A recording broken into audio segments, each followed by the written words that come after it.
Hello mga trip, nandito tayo sa may side grill and sizzling. Dito yan sa may likod ng City Hall. Yan, sa tapat lang mismo. Tabi ng istasyon ng mga bombero. Yan, so marami kayong pwedeng i-food trip dito. Meron silang mga pork sisig, chicken sisig, may mga barbecue. Yan. So, yun, pasyal kayo dito. Lalo na paggabi. Open sila tuwing hapon hanggang alas 4 ng madaling araw.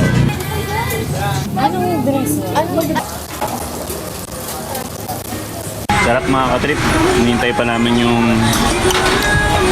mga barbecue namin.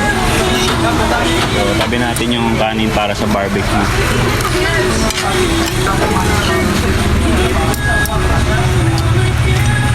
May libre silang soup. Sarap. Legit yung soup nila. Parang pang hotel. Sarap.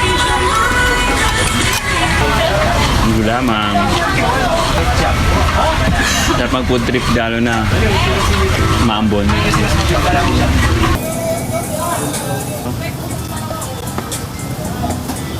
Boom.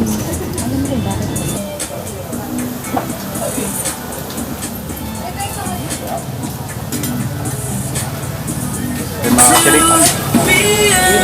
Sarap ng insaw nila panalo.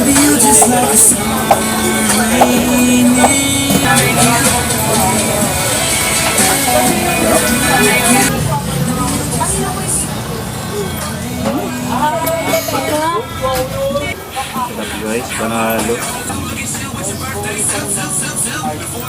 Sobrang simple pero masarap.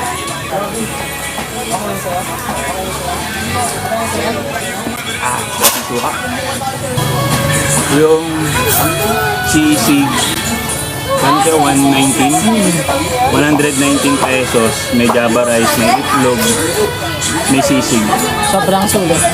Sobrang sulit, sobrang dami ng java rice. Kaya lang mabibitin ko sa sisig. Kasi ang sarap eh. Tapos tong barbecue nila, ayan, tikman na. Panalo, oh. Ang laki ng hiwa.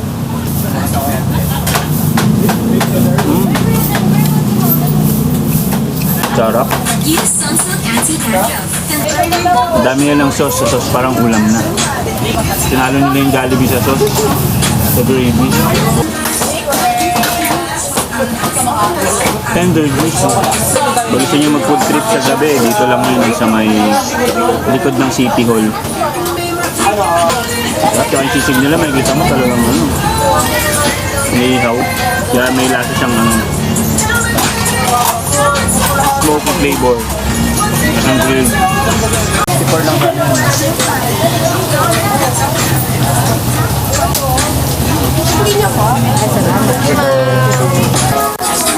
Yun. Yung take out to, meron pang extra sauce. Saka extra sauce. Ay!